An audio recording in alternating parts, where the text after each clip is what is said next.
हाँ तो बच्चों, लास्ट क्लास में हम लोग पढ़ रहे थे कि हम कैसे काइनेटिक एनर्जी निकालेंगे in the frame of centre of मास। तो इसी में जो फाइनल आंसर आया था कि सेंटर ऑफ मास के फ्रेम में kinetic energy half mu into v relative का स्क्वायर होती है, जहां पे म्यू का मतलब था m1 m2 by m1 plus m2, जिसको हमने रिड्यूस मास नाम दिया था m1 m2 by m1 plus m2, और v रिलेटिव का मतलब था v1 माइनस v2 या v2 माइनस v1 का होल स्क्वायर। तो अब इसी पे बेस्ड हम कुछ क्वेश्चंस करेंगे, तो देखिए वो कैसे होंगे। देखो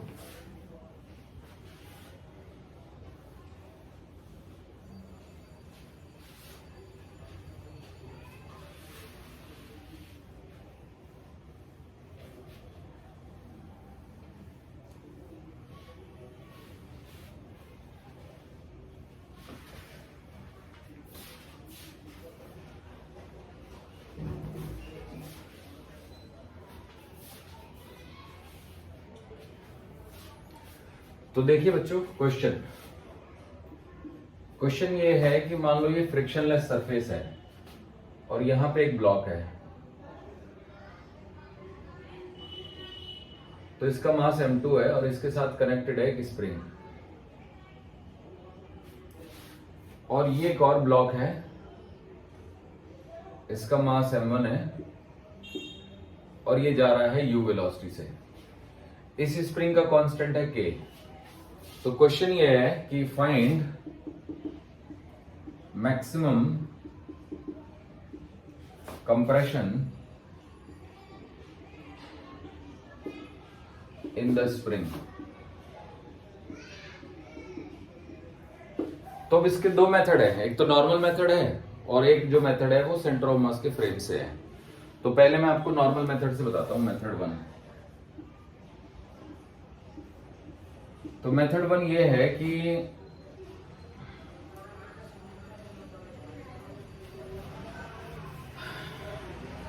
ये ब्लॉक ए ब्लॉक बी से जाके टकराएगा, और टकराने से पहले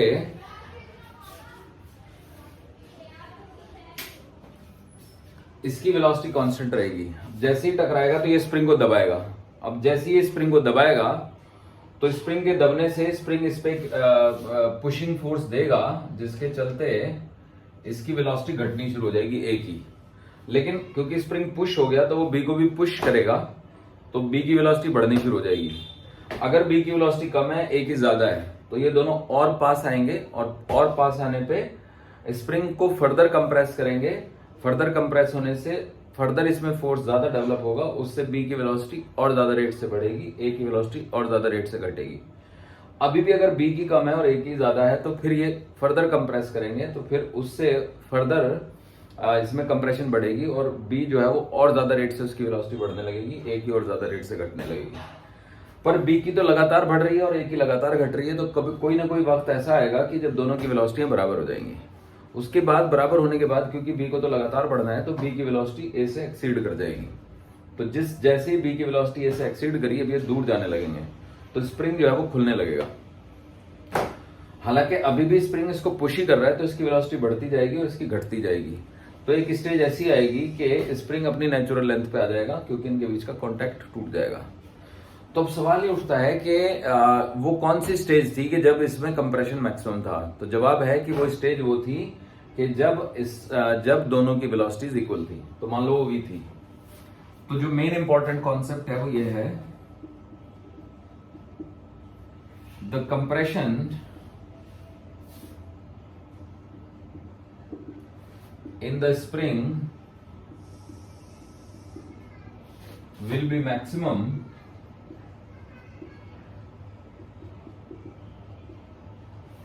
when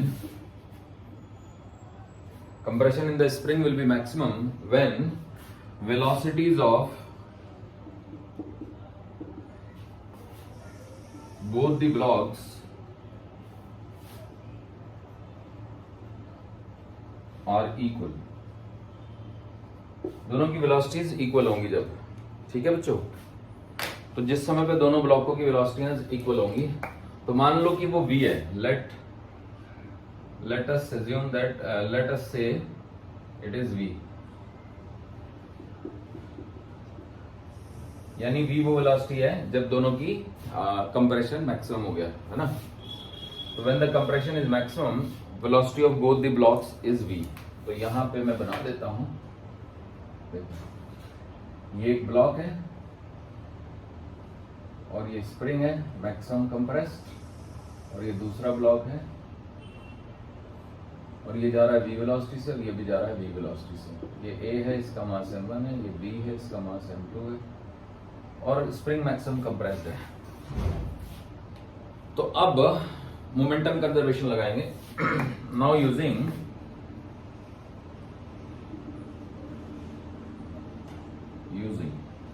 conservation of linear momentum.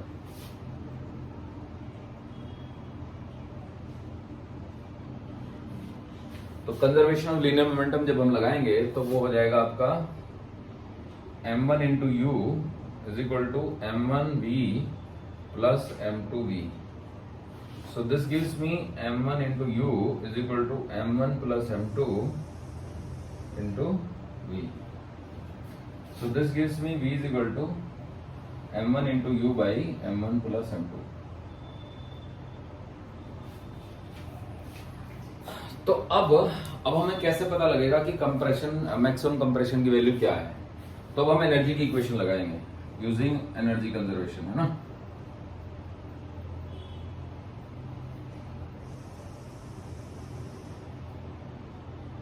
तो देखो एनर्जी कंजर्वेशन ये कहता है कि you I plus K I is equal to U F plus K F. अब यू आई क्या है, यू आई तो जीरो ही है, शुरू में तो स्प्रिंग कंप्रेस्ड है ही नहीं। तो half zero plus half of m1 into you square is equal to half of m1 into में v square plus half of k into x max square, है ना, और plus half of m2 into में v square. तो देखो शुरू में जो भी एनर्जी है वो सिर्फ काइनेटिक एनर्जी है a के पास, और बाद में क्योंकि ये भी चल रहा है तो a के पास की काइनेटिक एनर्जी, स्प्रिंग में स्टोर्ड पोटेंशियल एनर्जी और b की काइनेटिक एनर्जी, ऐसे हो जाए। तो अब हम इस इक्वेशन को ऐसे लिख सकते हैं, half m1 into you square is equal to half m1 plus m2 into v square. अब v की वैल्यू तो यहां से उठा लेंगे ना हम ये, तो m1 square into you square divided by m1 plus m2 का whole square plus half of k into में xm का होल स्क्वायर, ऐसे आ जाएगा। तो अब अगर सॉल्व करना है तो इस टर्म से ये एक पावर कट जाएगी और इसको इधर ले आएंगे। तो देखो यहां से हम लिख सकते हैं half of k into XM का whole square is equal to half of m1 into you square minus half of, देखो m1 square U square by m1 plus m2, m1 square U square by m1 plus m2, ऐसे हो जाएगा। तो अब यहाँ तो जगह रही नहीं, सॉल्व करते हैं, ऊपर ही सॉल्व करते हैं। तो देखो सबसे पहले तो हाफ ही काट दो सब में से, और ये m1 into you square common ले लो। तो k इंटू में xm का square is equal to m1 into you square common, तो बचा क्या, 1 plus 1 minus m1 by m1 plus m2। अब अगर मैं यहाँ पे एलसीएम ले लूं तो एलसीएम आएगा मेरा m1 प्लस m2, ये m1 है माइनस का वो कट जाएगा तो m2 बचेगा बस। तो k इंटू एक्सएम का स्क्वायर हो गया आपका m1, ये बचा था m2 by m1 plus m2, तो m2 by m1 plus m2 into you square. तो हमें तो एक्सएम चाहिए था ना, तो एक्सएम की वैल्यू आ गई, इसके नीचे k आ जाएगा और अंडर रूट में लेंगे तो u तो बाहर आ जाएगा। तो m1 इंटू m2 अपॉन में k इंटू में m1 प्लस में m2, ऐसे हो जाएगा ये। ठीक है बच्चों, xm का होल स्क्वायर समझ आ गया। तो इस तरीके से हमारे पास xm निकल गया मेथड 1 से। अब मेथड 2 पे आते हैं हम लोग, ठीक है, देखिएगा।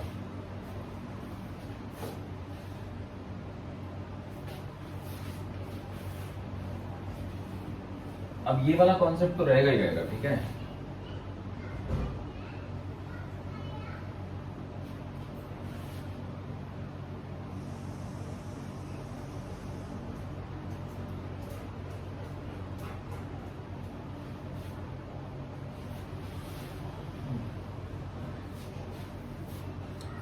तो मान लीजिए कि हम इसके सेंटर ऑफ मास के फ्रेम में चले जाते हैं, in the frame of centre of मास।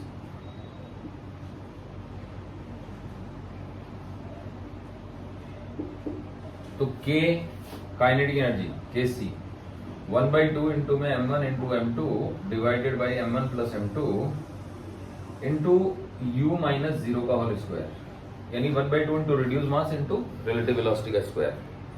तो ये हो जाता है आपका half of m1 into m2 divided by m1 plus m2 into u square. अब देखो, the compression in the spring will be maximum when velocities of both the blocks are equal. अब जब दोनों ब्लॉकों की वेलोसिटी इक्वल हो गई है ना, से v इक्वल हो गई, चलो, तो सेंटर ऑफ मास की वेलोसिटी क्या हो जाएगी? तो सेंटर ऑफ मास की वेलोसिटी vc हो जाएगी m1 into v plus m2 into v divided by m1 plus m2। तो देखो, अगर v कॉमन ले लो तो ये v तो हो गया एक्चुअली, तो सेंटर ऑफ मास की वेलोसिटी v ही हो जाएगी बस। तो यहीं पे लिख देता हूं मैं से v। इस लाइन को पढ़ो, कौन सा? The compression in the spring will be maximum when velocities of both the blocks are equal. से v का मतलब होता है, मान लो कि वो v है, तो भैया जिस इंस्टेंट पे सेंटर ऑफ मास की वेलोसिटी निकाली हमने जब दोनों की वेलोसिटियां इक्वल थी, तो m1v plus m2v divide by m1 plus m2 का v अगर कॉमन ले लेंगे तो m1 plus m2 divide by m1 plus m2, m1 plus m2 cut गया, v आ गया। तो यानी ये जो कॉमन वेलोसिटी है ये एक्चुअली सेंटर ऑफ मास की ही वेलोसिटी है। तो सेंटर ऑफ मास के फ्रेम में a और b रेस्ट पे आ जाएंगे जब कंप्रेशन मैक्सिमम होगी। So this means that in the frame of CM A and B will be at rest. A and B will be at rest when compression is maximum. तो जिस समय पे compression maximum है, ए और B centre of मास के frame में rest में होंगे। जब वो रेस्ट में आ गए तो उनकी काइनेटिक एनर्जी कहाँ चली गई? स्प्रिंग में चली गई। तो जब कंप्रेशन मैक्सिमम है तो ए और बी सेंटर ऑफ मास के फ्रेम में रेस्ट में है। यहाँ पे वो रेस्ट में नहीं है सेंटर ऑफ मास के फ्रेम में, ठीक है, एक चल रहा है दूसरा भी चल रहा होगा, क्योंकि अगर सेंटर ऑफ मास की कुछ वेलोसिटी तो, लेकिन जिस समय पे दोनों की वेलोसिटियां बराबर हो गई और हम वो वेलोसिटियां दोनों की बराबर है तो सेंटर ऑफ मास की वेलोसिटी भी उतनी है भी, तो हम तो सेंटर ऑफ मास के फ्रेम में है, तो सेंटर ऑफ मास के फ्रेम से ए को देखेंगे उसकी वेलोसिटी 0, बी को भी 0, तो दोनों रुक गए। तो रुक गए तो दोनों की काइनेटिक एनर्जी कहाँ चली गई? तो वो स्प्रिंग में चली गई। तो हम ये कहेंगे कि जो पहले काइनेटिक एनर्जी सेंटर ऑफ मास के फ्रेम में हमें दिख रही थी अब वो नहीं दिख रही है, तो वो चली गई है स्प्रिंग में। तो बस half of k into XM का square is equal to half of m1 into m2 divided by m1 plus m2 into you square. अब देखो ये इससे काट दो और xm की वैल्यू तो निकल गई, बस एक ही स्टेप में आ गया। तो xm की वैल्यू आ गई आपकी u under root m1 into m2 by k into में m1 plus m2। So the same answer we got in less steps, less number of steps. समझ आ गया बच्चों? तो मुझे लगता है आपको ये समझ आ गया होगा। चलिए अब आगे बढ़ते हैं और आगे सॉल्व करते हैं इसको, ठीक है? देखो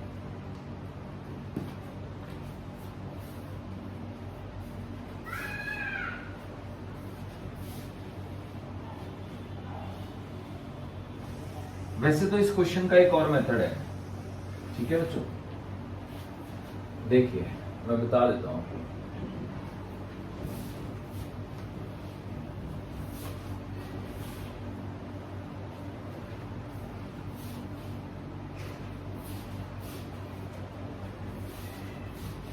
तो हाफ ऑफ, मान लो एक पार्टिकल है जिसका मास m1 है, ये जा रहा है u1 वेलोसिटी से, ये दूसरा पार्टिकल है जिसका मास m2 है, ये जा रहा है u2 वेलोसिटी से, है ना? तो अब इसकी काइनेटिक एनर्जी कितनी हो गई? तो इसकी काइनेटिक एनर्जी होगी आपकी ग्राउंड फ्रेम से हाफ ऑफ m1 इंटू में u1 square plus half of m2 into में u2 स्क्वायर। ये kinetic energy in the ground frame हो गई। Kinetic energy of the system in ground frame.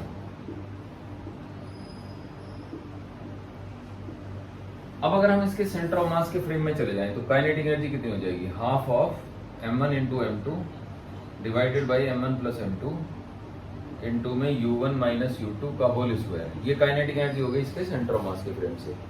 पर अगर हम ग्राउंड फ्रेम से देखें k, तो k क्योंकि हम इसके सारे मास को सेंटर पे मान सकते हैं, तो क्या हम ऐसे नहीं कह सकते कि भाई सेंटर पे तो सारा मास मान लो आपने, m1 प्लस m2 को सेंटर पे मान लिया और सेंटर ऑफ मास जो है वो VCM वेलोसिटी से भाग रहा है, तो ये तो वो काइनेटिक एनर्जी होगी जो सेंटर ऑफ मास पे मानने से होगी, और ये वो काइनेटिक एनर्जी होगी जो सेंटर ऑफ मास के फ्रेम में है सिस्टम की। तो ग्राउंड फ्रेम से जो काइनेटिक एनर्जी है वो इतनी होनी चाहिए, मतलब यही चीज ये होनी चाहिए, यानी ग्राउंड फ्रेम में kinetic energy half of m1 u1 square plus half of m2 u2 square होगी, ये तो बिल्कुल साबित बात है। सेंटर ऑफ मास फ्रेम में इतनी होगी, पर सेंटर ऑफ मास फ्रेम में अगर मैं सेंटर ऑफ मास की एनर्जी जोड़ दूं तो ग्राउंड फ्रेम की एनर्जी आ जानी चाहिए ना, क्योंकि अगर मैं सेंटर ऑफ मास पे बैठ गया VCO 0 हो गया मेरा, तो फिर सेंटर ऑफ मास के फ्रेम की काइनेटिक एनर्जी आ जाएगी। और अगर क्या कहते हैं इन दोनों की वेलोसिटियां बराबर हो गई तो ये टर्म 0 हो जाएगी, तो फिर velocity half of m1 into m2 into v square हो जाएगी, ये आ जाएगा आंसर। तो ये दोनों चीज इक्वल है, इसको हम साबित करके दिखाते हैं। चलो देखो, तो ये मान लो इक्वेशन नंबर 1 है, ये 2 है ना, तो RHS ऑफ इक्वेशन 2 है ना, RHS of equation 2, equation number 2 का RHS क्या है, half of m1 plus m2 into VCM का square plus half of m1 into m2 divided by m1 plus m2 into u1 minus u2 का whole square. तो एक काम करते हैं, VCM की वैल्यू डालते हैं, ठीक है, थोड़ा उधर ही कर लेते हैं, और जगह मिल जाएगी। तो half of m1 plus m2 into VCM का स्क्वायर, तो VCM का स्क्वायर का मतलब हो गया m1 u1 plus m2 u2 divided by m1 plus m2 का होल स्क्वायर, और प्लस ये वाली टर्म डाल दो, तो ये वाली टर्म हो गई आपकी half of m1 m2 by m1 plus m2 into में u1 square plus u2 square minus 2u1 u2, है ना, ऐसे लिख देते हैं इसको। अब ध्यान से देखो, तो ये टर्म क्या बन जाएगी, ये यहाँ पे आएगी पावर 2 और यहाँ पे पावर है 1, तो नीचे एक पावर बचेगी, हाफ तो रहेगा ही रहेगा, तो नीचे टर्म बची m1 प्लस m2, ठीक है। अब इसका होल स्क्वायर खोल देते हैं, तो इसका जब हम होल स्क्वायर खोलेंगे तो ये आएगा m1 square u1 square plus m2 square u2 square plus 2 m1 m2 into u1 into u2 plus half of m1 into m2 divide by m1 plus m2, ये तो वही है u1 स्क्वायर, है ना, या तो फिर इसको मल्टीप्लाई करके लिख दो ना, ज्यादा बेटर रहेगा। देखो m1 प्लस m2 इंटू में m1 m2 into u1 square plus m1 m2 into u2 square, और माइनस माइनस देखिए ना, minus 2m1 m2 into u1 u2। अब अगर मैं एलसीएम ले लूं, मान लो इस 2 को जो है ना हम नीचे लिख देते हैं इसके साथ, यहाँ आ गया, ये 2 भी इसके साथ ही आ गया, तो ध्यान से देखो तो डिनोमिनेटर तो सेम ही हो गया दोनों का, तो अगर डिनोमिनेटर सेम है तो बस एक तरीके से एलसीएम ही आ गया ये। तो यहाँ पे प्लस का 2m1 m2 है, यहाँ पे माइनस का 2m1 m2 है, तो वो कटेगा ना ये वाली टर्म। तो अगर हम एलसीएम ले लें, मतलब अगर मैं इसको पूरा ही जोड़ दूं, यहाँ पे प्लस लगा दूं और इनकी जगह एक ही टर्म लिख दूं, है ना, बस एक ही टर्म लिख दूं, क्योंकि एलसीएम ही आ गया ना एक तरीके से 2m1 प्लस m2, तो भैया ये वाली टर्म तो कट गई ना। अब ध्यान से देखो, ये है m1 u1 स्क्वायर, ये है m1 m2 u1 स्क्वायर, तो m1 u1 स्क्वायर कॉमन ले लो इसमें से, तो यहीं पे ले लेता हूं मैं, तो m1 u1 स्क्वायर कॉमन, तो क्या बचा, m1 बचा यहाँ से और यहाँ से m2 बचा, m1 प्लस m2। फिर इसको देखो m2 u2 स्क्वायर और m1 m2 u2 स्क्वायर, तो इसमें से m2 into u2 square common हो जाएगा, तो m2 into u2 square common, तो क्या बचा m2 प्लस m1 है ना, divided by 2 times of m1 plus m2। अब देखो m1 प्लस m2 इसमें है, m1 प्लस m2 इसमें है, तो कट जाएगा ये तो कट के बचेगा क्या, तो बचेगा ये m1 u1 square plus m2 u2 square divided by 2। अब 2 को अगर मैं अलग अलग कर दूं तो ये यही तो हो गया, बस ये वाली टर्म तो बन गई। क्या बन गई, this becomes half and than half, है ना। तो हमने साबित कर दिया ना कि ये वाली चीज यही है। तो सेंटर ऑफ मास के फ्रेम में तो काइनेटिक एनर्जी हमने अभी निकाली थी, ये थी, है ना, ये वाली। लेकिन ग्राउंड फ्रेम में अगर काइनेटिक एनर्जी निकालनी है तो ये वाली टर्म और जोड़ दो, सारे मास को सेंटर पे मान लो और सेंटर ऑफ मास की वेलोसिटी का स्क्वायर लगा दो। तो बच्चों इससे भी हम कर सकते हैं उसी क्वेश्चन को जो भी हम कर रहे थे, तो देखो कर देते हैं।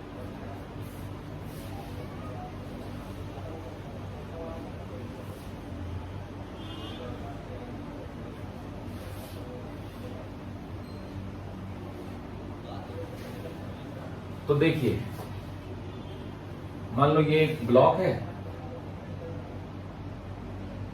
इसका मास है m1 और ये जा रहा है u वेलोसिटी से, ये एक स्प्रिंग है और इसका मास है m2 और ये रेस्ट पे है, ठीक है। तो ग्राउंड फ्रेम से काइनेटिक एनर्जी, तो काइनेटिक एनर्जी जैसे कि मैं बता रहा था इन द ग्राउंड फ्रेम, है ना,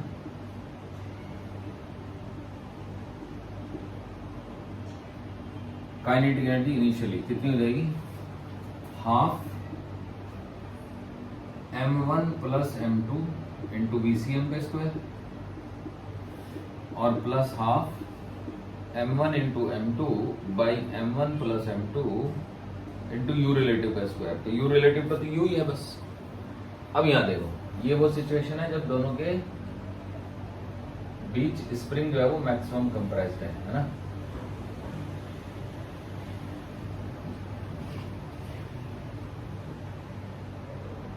m1 और ये m2, ये A ये B है ना।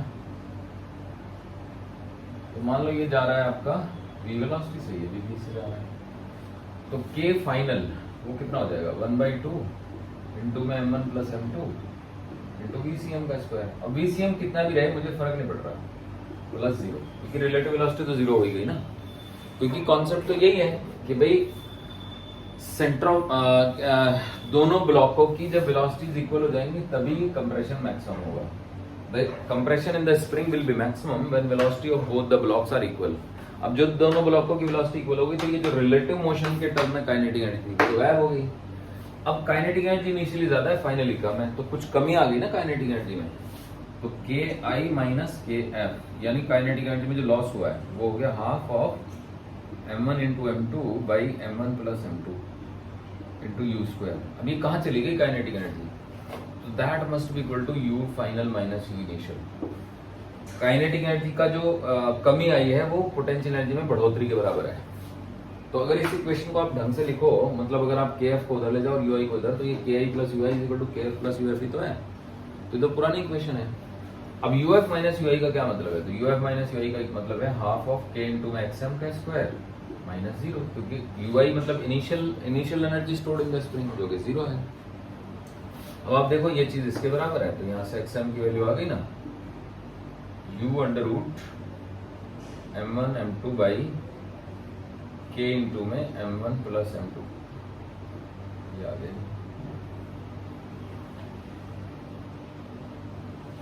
ठीक है, समझ आ गया।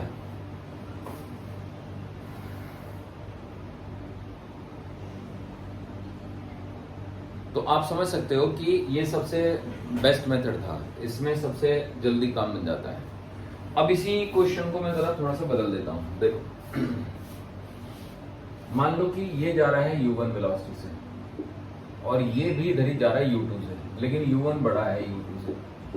फिर से आपको मैक्सिमम कंप्रेशन बतानी है, तो बस फर्क क्या पड़ेगा, फर्क यही पड़ेगा कि यहाँ पे टर्म आप लोगे u1 माइनस u2 का होल स्क्वायर, और यहाँ तो वही रहेगा। तो यहाँ पे क्या आएगा, u1 माइनस u2 का होल स्क्वायर आएगा, और यहाँ पे क्या आएगा, यहाँ पे बस u1 माइनस u2 आएगा।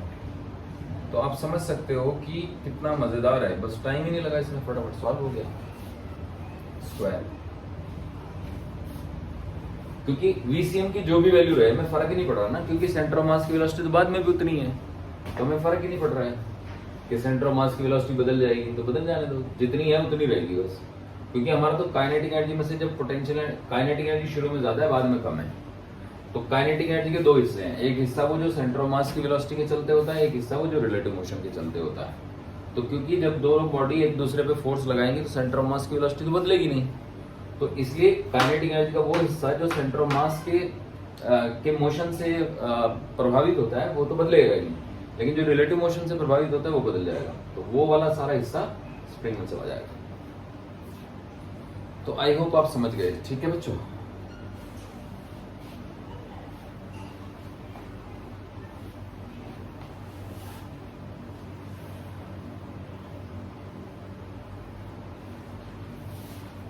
तो चलिए एक सवाल और करते हैं। देखो, मान लो कि एक दीवार है और ये ब्लॉक है हमारे पास, ये ग्रूव है उसमें, है ना।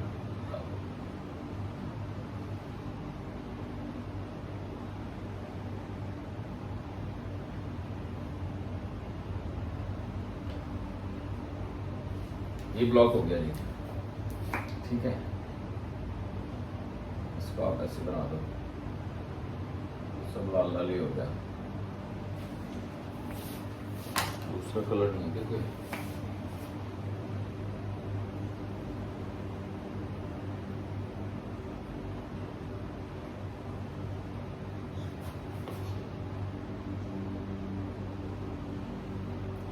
ये मान लो 20 kg का है ये ब्लॉक, और ये यहाँ पे सेमी सिलेंड्रिकल ग्रूव है जिसकी रेडियस है, रेडियस ले लेते हैं हम इसकी 5 मीटर, है ना।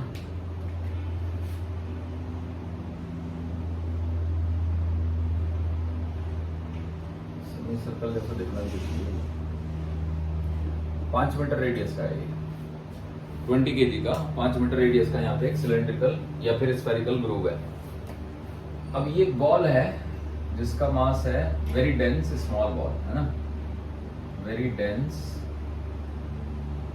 स्मॉल स्फेयर,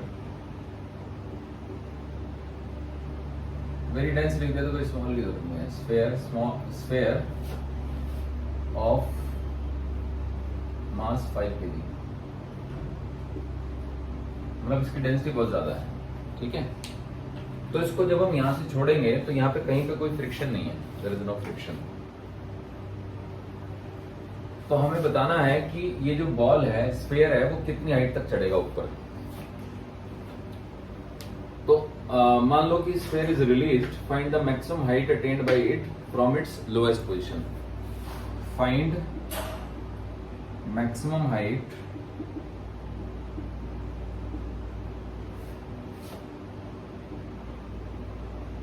attained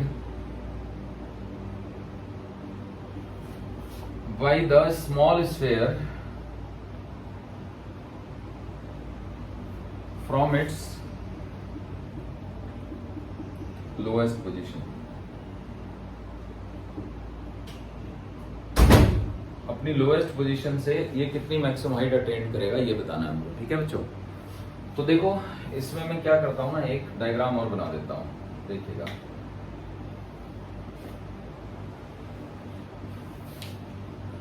तो इस डायग्राम में, है ना, मान लो कि ये स्फेयर यहां आ गया, जब तक ये स्फेयर यहां से यहां आएगा तो क्या ये जो ब्लॉक है, मान लो इस स्फेयर का नाम ए है, स्फेयर ए ऑफ, है ना, स्फेयर ए यहां आ गया, तो यहां तक पहुंचते पहुंचते तो इस पर कुछ वेलोसिटी आ जाएगी ना, और ये जो वेज है वो बी है, तो बी वेज की वेलोसिटी 0 रहेगी, समझे। तो when the sphere reach the bottom most position, तो हम ये कह सकते हैं कि उसकी mg इंटू में r, स्मॉल m इंटू में g, या 5 ले लेते हैं उसका मास, 5 इंटू g इंटू में r भी 5 है। So this is the work done by gravity and that all is converted into 5 into में v स्क्वायर में, ठीक है।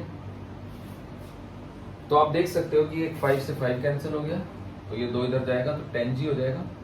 तो 10g is equal to v square, और g को हम 10 ले रहे हैं, तो take g is equal to 10।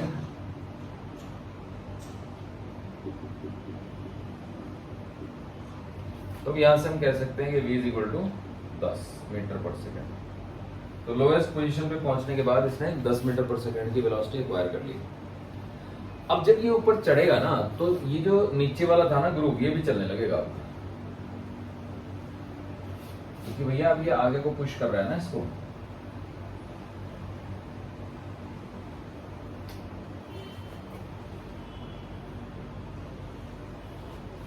समझ रहे हैं बच्चों? जैसे ये आगे, जब तक ये यहां पे था, मान लो ये नीला वाला, तो ये इसको इधर पुश कर रहा था, तो इधर तो दीवार थी, ये जा ही नहीं सकता था। पर जैसे ही नीले वाला यहां पहुंचेगा, है ना, तो अब तो ये इस तरफ पुश करेगा ना, तो ये भी चलने लगेगा। तो मान लो इसकी वेलोसिटी हो गई आपका v डैश। तो जिस इंस्टेंट पे रुकेगा, तो उस इंस्टेंट पे इसकी भी वेलोसिटी v डैश ही होगी।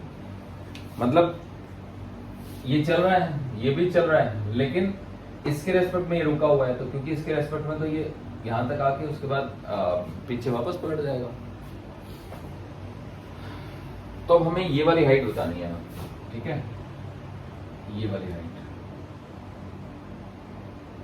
तो उसके लिए मैं क्या करता हूँ ना, यहां से ज्वाइन करता हूँ, ऐसे ज्वाइन करता हूँ, ऐसे लिख देता हूँ, ये एंगल थीटा हो गया, है ना। ये 5 था यहां से यहां तक, ये भी 5 था। तो आप जान लो कि ये जो लंबाई हुई ना, ये वाली यहां से यहां तक की, ये 5 cos थीटा हो गई, और ये तो 5 है ही यहां से। तो h की वैल्यू होगी सीधा सीधा 5 minus 5 cos theta, h is equal to 5 minus 5 cos theta. 5 common भी ले सकते हो, 1 माइनस cos थीटा, ऐसे आ गया। अब ध्यान से सुनेंगे कि जब दोनों की वेलोसिटी बराबर है, तो मोमेंटम कंजर्वेशन लगा देंगे हम यहाँ पे। तो मोमेंटम, इसका मास कितना था 5 इंटू वेलोसिटी कितनी थी 10। अब दोनों का मास कितना है, 5 इसका है और 20 इसका है, समझ रहे हो ना बच्चों। तो 5 प्लस 20 यानी कि 25 इंटू में v डैश। तो अब आप देख सकते हो कि 50 is equal to 25 v dash. तो v dash is equal to 2 आ गया, मतलब इन दोनों की वेलोसिटी 2 हो चुकी है मीटर पर सेकेंड, ना कि सेकेंड स्क्वायर। तो अब जो बाकी की एनर्जी है वो कहां गई, बाकी की एनर्जी गई पोटेंशियल में, है ना। तो अब आप एनर्जी कंजर्वेशन की इक्वेशन लिख दो। तो याद रखिएगा, एनर्जी कंजर्वेशन की इक्वेशन आपको तभी लगानी है जब ये नीचे आ चुका है। आप तो कहीं से भी लगा दो, आप शुरू से भी लगा सकते हो, कोई दिक्कत नहीं है, ठीक है।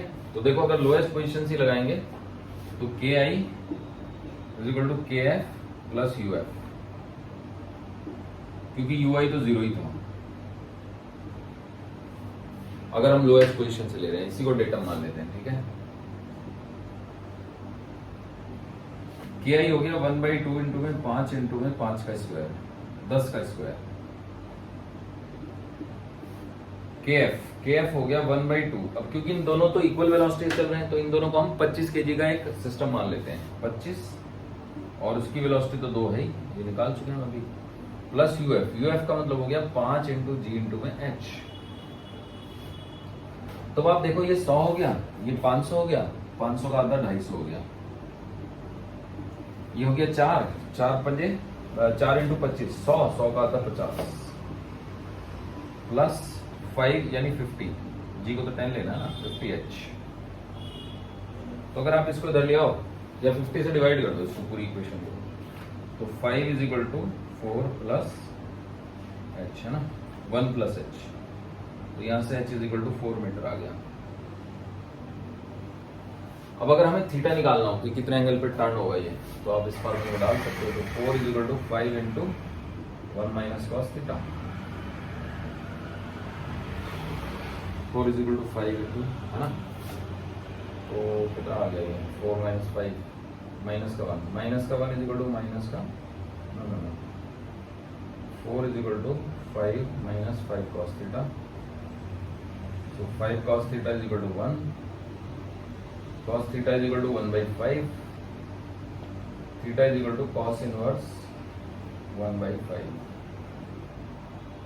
समझ में कुछ आया? बस हो गया। तो आप देख सकते हो कि ये क्वेश्चन हमने सॉल्व कर दिया। अब इसी क्वेश्चन को हम दूसरे मेथड से भी कर लेते हैं। वही सेंटर मतलब काइनेटिक एनर्जी के दो रूप होते हैं, एक सेंटर ऑफ मास में रहता है और एक जो है वो उसमें चला जाता है। तो अब क्योंकि लोएस्ट पोजीशन की स्पीड तो चाहिए हमको, ठीक है ना, यहाँ की स्पीड, जब तक यहाँ की स्पीड नहीं पता चलेगी तो यहाँ से हम लिखेंगे काइनेटिक एनर्जी शुरुआत में। तो शुरुआत में काइनेटिक एनर्जी होगी 1/2 इंटू में m1 प्लस m2 तो 25 हो गया इंटू VCM का स्क्वायर, है ना, VCM जितना भी रहेगा, और प्लस 1/2 इंटू में 5 इंटू 25, 5 इंटू 20 है ना, डिवाइडेड बाई 5 प्लस 20 इंटू में 10 का स्क्वायर, ये हो गई के इनिशियल। अब देखो ये ना बेसिकली रिड्यूस मास इसका आएगा 100/25 यानी कि 4, तो हम इसको डायरेक्ट 4 लिख देते हैं। रिड्यूस मास तो डायरेक्ट निकाल सकते हो ना, यानी कि 1/2 इंटू में 4 इंटू में 10 का स्क्वायर। तो ये काइनेटिक एनर्जी का वो हिस्सा है जो रिलेटिव मोशन में है। तो यही हिस्सा तो पोटेंशियल एनर्जी में जाएगा। जब के फाइनल निकालेंगे तो के फाइनल कितनी आएगी, 1/2 इंटू में 25 इंटू में VCM का स्क्वायर। हमें VCM निकालने की जरूरत भी नहीं है, आल्दो हमें पता है कि VCM 2 आएगा। अब देखो जो के इनिशियल माइनस के फाइनल है वो एक्चुअली हमारे पास फॉर्मूला होता है k initial plus u initial is equal to k final plus u final, है ना। इसको इधर ले आओ, k initial minus k final is equal to u final minus u initial, है ना, ऐसे हो जाता है। तो अब यू इनिशियल तो 0 ही है, तो उसका मतलब k initial minus k final is equal to u final. K initial ज्यादा था, के फाइनल कम है, तो काइनेटिक एनर्जी में जो कमी आई वो पोटेंशियल एनर्जी में बढ़ोतरी के बराबर हो गई, क्योंकि शुरू में कोई पोटेंशियल एनर्जी थी नहीं। तो इन दोनों का डिफरेंस ले लेते हैं, तो के initial minus k final is equal to 10 का स्क्वायर 100, 100 चौके 400 का आधा 200, है ना। 200 is equal to mgh, m is 5, g is 10 and h is h. So this gives me h is equal to 4 metre. समझ आया बच्चों? ऐसे भी कर सकते हैं हम लोग। तो ये एक बहुत ही मजेदार मेथड है जिससे हम कोई भी क्वेश्चन कर सकते हैं फटाफट, ठीक है। अब वो क्या होगा जब ये वापस यहाँ आएगा, मतलब इसके बाद ये फिर अगली स्टेज ये होगी कि यहाँ आएगा ये, और उस समय पे, है ना, उस समय पे ये इधर भाग रहा होगा कुछ ना कुछ वेलोसिटी से। तो जब ये यहां पहुंचेगा तो कितनी वेलोसिटी होगी, ठीक है।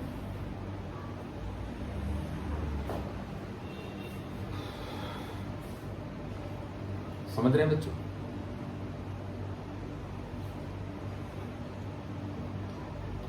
तो चलिए फिर करते हैं। जब ये यहां पहुंचा तो इन दोनों की वेलोसिटी कितनी थी, है ना। तो मान लो ये VA है और ये VB से जा रहा है इधर को, ये हटा दो, मतलब ये इसके बाद की सिचुएशन है। अब जगह नहीं है तो फिर मतलब इसके बाद अब ये हुआ, ये VB से भाग रहा है और ये VA से भाग रहा है, ठीक। अब देखिए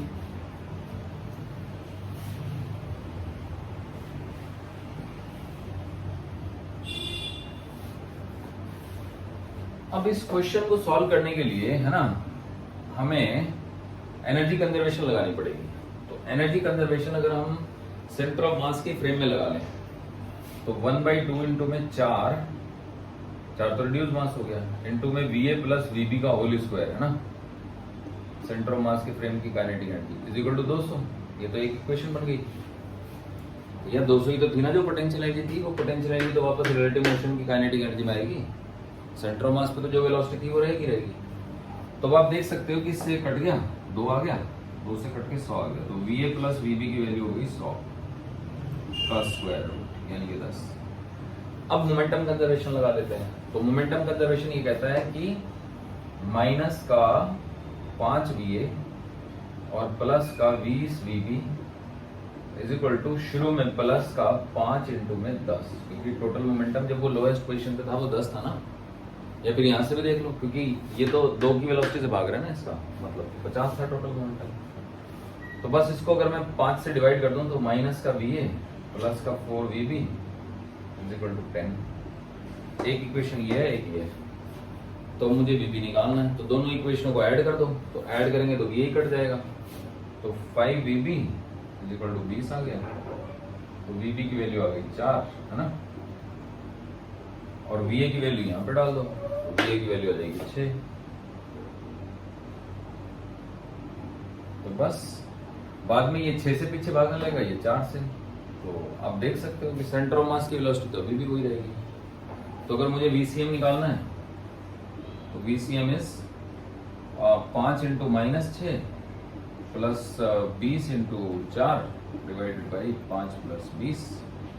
तो ये तो 30 हो गया, और ये आपका 80 हो गया। 80 में से गए 30, 50, 50 बाई 25, 2 आ गई, वही तो थी। सेंटर ऑफ मास की वेलोसिटी नहीं बदलेगी बच्चों, ठीक है। तो होपफुली आपको समझ आ गया। तो चलिए अब आगे बढ़ते हैं।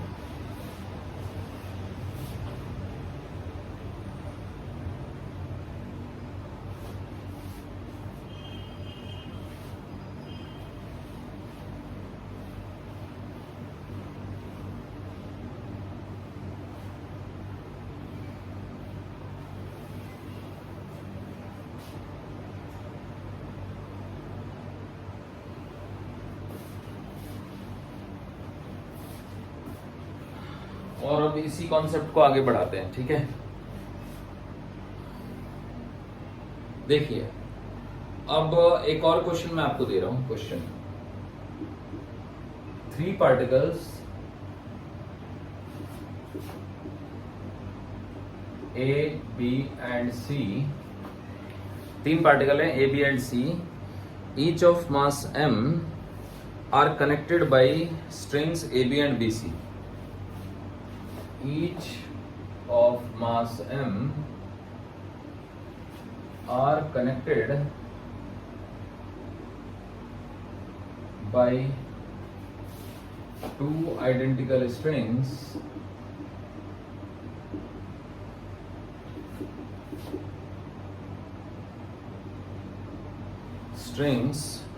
AB and BC. Each of length L, है ना।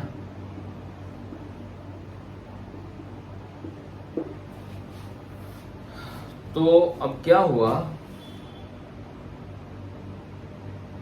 and placed on a frictionless smooth horizontal table, and placed on a frictionless horizontal table. तो ये एक टेबल है हॉरिजॉन्टल, है ना।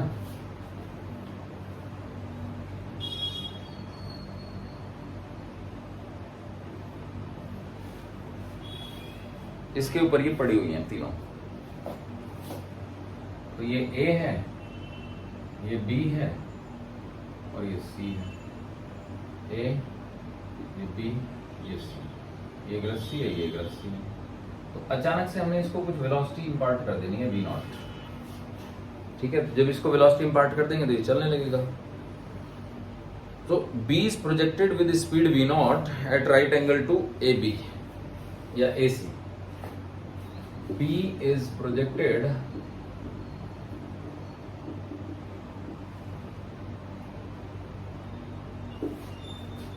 With speed V0 at right angle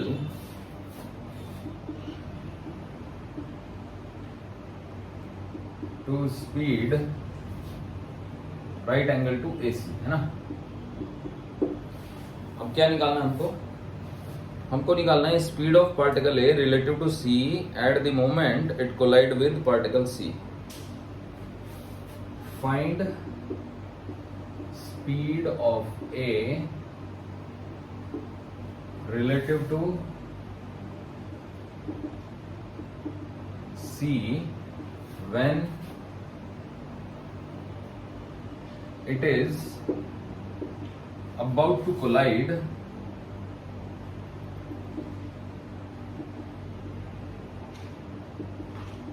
with C। जब ये C के साथ टकराने ही वाला हो, तो तो ऐसी सिचुएशन यहाँ कहीं पे आएगी, मतलब ए तो यहाँ पहुंच चुका होगा और बी और सी दोनों यहाँ होंगे, टकरा रहे होंगे बस, है ना। तो ये ए चल रहा है कुछ वेलोसिटी बी से और बी और सी आपस में टकराने वाले हैं, नहीं बी चल रहा है यहाँ पे, ए और सी आपस में टकराने वाले हैं। समझे कुछ बच्चों? तो अब ये मैं टेबल हटा देता हूँ ताकि डायग्राम जो है ना थोड़ा साफ सुथरा बने, मतलब हम टॉप व्यू से देख रहे हैं, आप ऐसे समझ लो इसको। तो अगर हम इसी चीज को टॉप व्यू में देखेंगे तो ये हमें ऐसे दिखेगा।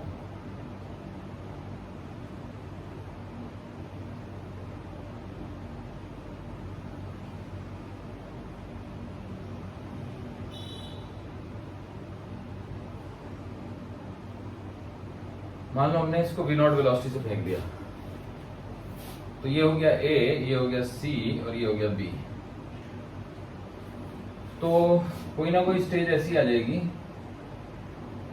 कि, है ना, ऐसी सिचुएशन आ जाएगी। This is A and this is C and they are about to collide. तो उस समय वेलोसिटी मान लो v हो गई, है ना। तो अब आप देखिए सॉल्यूशन। तो सॉल्यूशन के केस में जब ये टकरा रहे होंगे तो अगर हम सेंटर ऑफ मास पे बैठ जाएं, तो सेंटर ऑफ मास पे बैठ जाएं तो हमें तीनों रेस्ट में दिखेंगे ना, क्योंकि ये तो आपस में इधर को आ रहे होंगे, ठीक है। हॉरिजॉन्टल डायरेक्शन में तो तीनों की वेलोसिटी, क्योंकि है ना, तीनों की वेलोसिटी जीरो ही होगी हॉरिजॉन्टल डायरेक्शन में, या फिर तीनों v वेलोसिटी से भागने लगे फिर हॉरिजॉन्टल डायरेक्शन में, है ना, क्योंकि रस्सी तो लंबी हो नहीं सकती, तो हॉरिजॉन्टल डायरेक्शन में तो तीनों की वेलोसिटी सेम ही रहेगी। तो ग्राउंड फ्रेम से ही सॉल्व करते हैं, देखो। तो m इंटू में v0, ये तो काइनेटिक एनर्जी होगी b की, मतलब b का मोमेंटम हो गया शुरू में, a का तो मोमेंटम जीरो ही है और c का भी जीरो ही है, is equal to m into में v प्लस m इंटू में v प्लस m इंटू में v।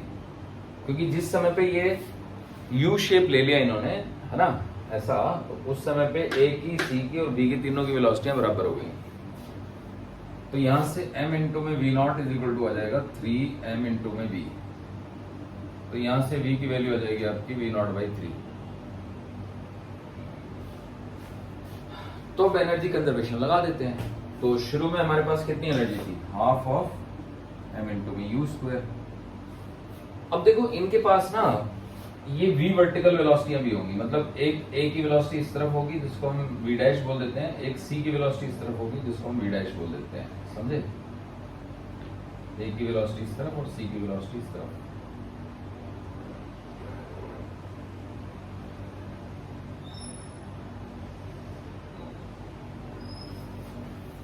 तो half m u square is equal to half of, देखो ए की जो टोटल काइनेटिक एनर्जी है ना वो v का स्क्वायर प्लस v डैश का स्क्वायर का अंडर रूट से निकलेगी टोटल स्पीड।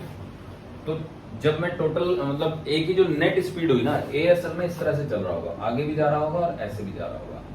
तो आगे की वेलोसिटी u v है ना, और इस तरफ की वेलोसिटी v डैश है, ये v डैश है, ये a के लिए है। ऐसे ही c के लिए देखो, तो c के आगे की वेलोसिटी होगी v और इधर की वेलोसिटी हो जाएगी v डैश। तो बस इन दोनों का स्क्वायर करके ऐड कर देंगे। तो कुल मिला के a की काइनेटिक एनर्जी होगी आपकी v का स्क्वायर प्लस v डैश का स्क्वायर, फिर हाफ ऑफ m इंटू में v का स्क्वायर, ये b की काइनेटिक एनर्जी होगी, plus half of m into में v का स्क्वायर प्लस v डैश का स्क्वायर। तो अब देखो m काट देंगे, हाफ भी काट देंगे, ये कट गया। और हमें v डैश निकालना है एक्चुअली, तो ठीक है, m भी काट दो चलो। तो ये हो गया जी u square is equal to v square plus v square plus v square, 3v स्क्वायर और प्लस 2v डैश स्क्वायर, है ना। तो v की वैल्यू तो आपकी v0 बाई 3 है ना। अच्छा ये v0 था, सॉरी, u ना लेके v0 लेना था, v0 लिखा तो है। तो v की वैल्यू तो v0 बाई 3 है, तो जब v का स्क्वायर करेंगे तो v0 स्क्वायर बाई 9 हो जाएगा। तो ये हो गया आपका v0 square is equal to 3 into में v0 square by 9 plus 2 into में v डैश का स्क्वायर। तो v डैश का square is equal to 2v dash का square is equal to, cut गया 3 आ गया ना नीचे, तो एक में से 1 बाई 3 गए तो 2 बाई 3 बचे, 2 v0 का स्क्वायर बाई 3, 2 से 2 भी कट गया। तो v डैश की वैल्यू आ गई बच्चों v0 बाई रूट 3। अब हमको क्या निकालना है, हमको निकालना है रिलेटिव वेलोसिटी। तो ये c की वेलोसिटी है, ये a की वेलोसिटी है, तो a की velocity with respect to c क्या निकालना है हमको, find speed of a relative to c। तो c के फ्रेम में जाएंगे तो ये वाली वेलोसिटी तो कैंसिल हो जाएगी, तो 2v डैश हो जाएगी। तो velocity of a with respect to c is 2v dash, यानी कि 2 इंटू में v नॉट बाई रूट 3। बस ये आ गया रिलेटिव वेलोसिटी। समझ गए बच्चों? अब जो मैंने फॉर्मूला बताया था उस फॉर्मूले से भी हम कर सकते हैं, ठीक है। देखो उस फॉर्मूले से भी हम कर सकते हैं, हालांकि वो 3 के लिए था, है ना, 3 के लिए नहीं था, वो सिर्फ किसके लिए था, वो 2 के लिए था, 3 पार्टिकल के लिए नहीं था, वो 2 के लिए था। तो ठीक है, बस 3 के लिए नहीं है तो हम ऐसे रहने देते हैं, ठीक है बच्चों।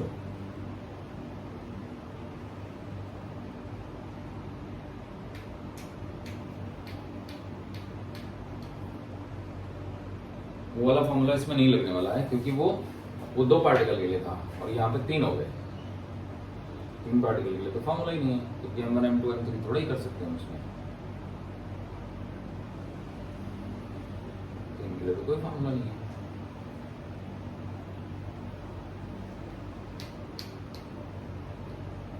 ठीक है, छोड़ो परे, आगे बढ़ेंगे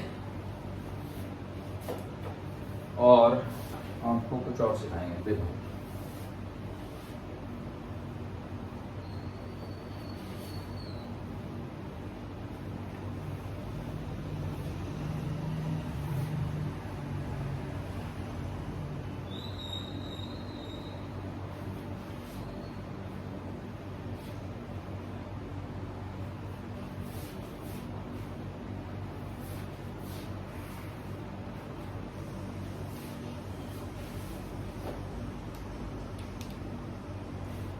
देखिए बच्चों,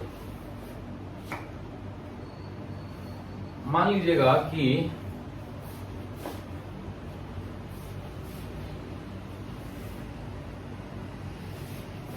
ये एक वुडन ब्लॉक है, वुडन ब्लॉक, या नीचे लिख देता हूं,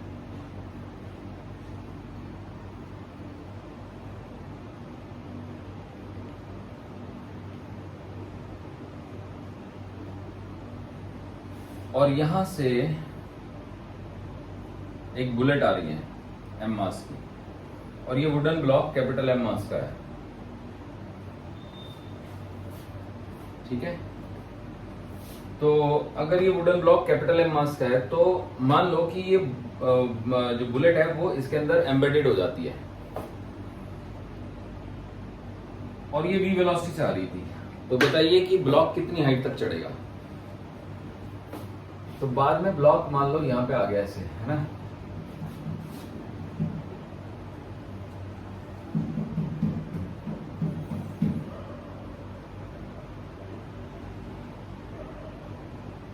तो ये जो हाइट हो गई ये h हो गई,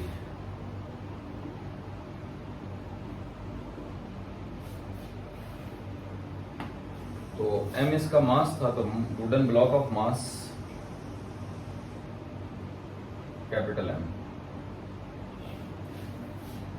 ठीक है। तो चलिए आगे बढ़ते हैं। अब हमें ये हाइट बतानी है, कितनी हाइट तक चढ़ेगा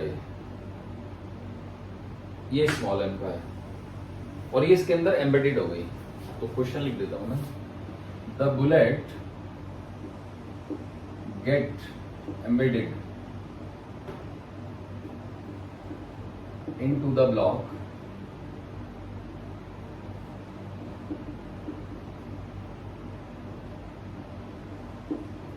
find the height to which the block rises।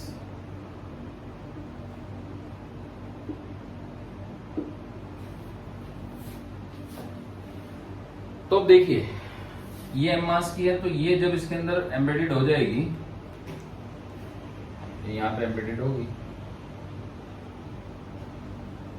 तो इफ इट गेट एम्बेडेड तो इसकी वेलोसिटी v डैश होगी मान लो।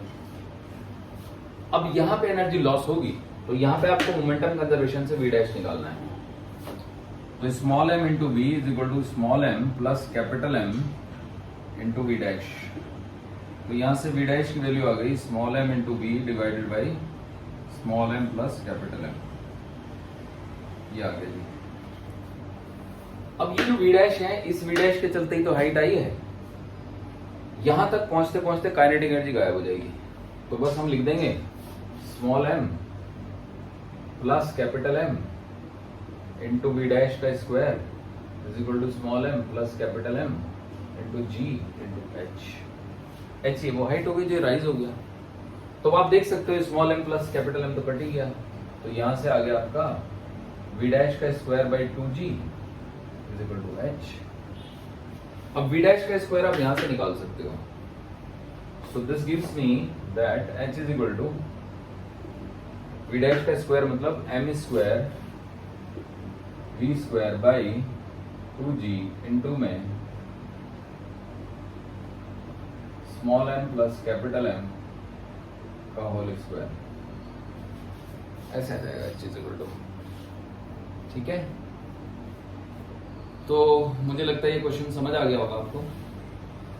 अब इसी को अगर हम क्या कहते हैं ये पता लगाएं कि इसमें कितनी हीट प्रोड्यूस होगी। कैलकुलेट द हीट प्रोड्यूस्ड, है ना। मान लो कि ये जो बुलेट है इस बुलेट की स्पेसिफिक हीट C दे रखी है हमको। ये पूछा है कि बुलेट का कितना टेम्परेचर बढ़ेगा या बुलेट मतलब कितनी हीट प्रोड्यूस होगी बुलेट के इसके अंदर जाने से, हीट प्रोड्यूस्ड। तो ध्यान से सुनेंगे, यहां पे जब ये इसमें अंदर गया तो कुछ एनर्जी का लॉस होगा क्योंकि भैया फाइनल वेलोसिटी है। यहां से यहां तक एनर्जी का लॉस नहीं होगा। जब ये इसमें एम्बेडेड करेगा तो एनर्जी का लॉस होगा। तो लॉस ऑफ एनर्जी है ना, वही हीट प्रोड्यूस हो जाएगी। तो देखो यहां पे निकाल देता हूं मैं हीट प्रोड्यूस्ड।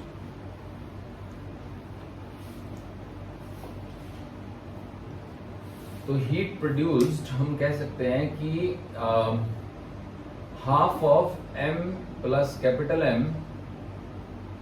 ये शुरू की एनर्जी देखते हैं पहले। शुरू की एनर्जी थी हमारी half of small m into में v स्क्वायर। बाद में एनर्जी होगी half of small m plus capital M into we dash का स्क्वायर।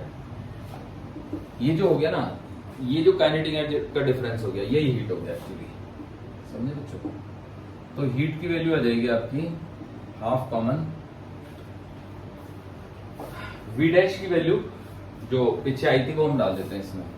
स्मॉल m इंटू में we square plus minus half of small m plus capital M into में v dash. V dash की value हो जाएगी आपकी small m into में v by small m plus big M और इस पूरे का होल स्क्वायर।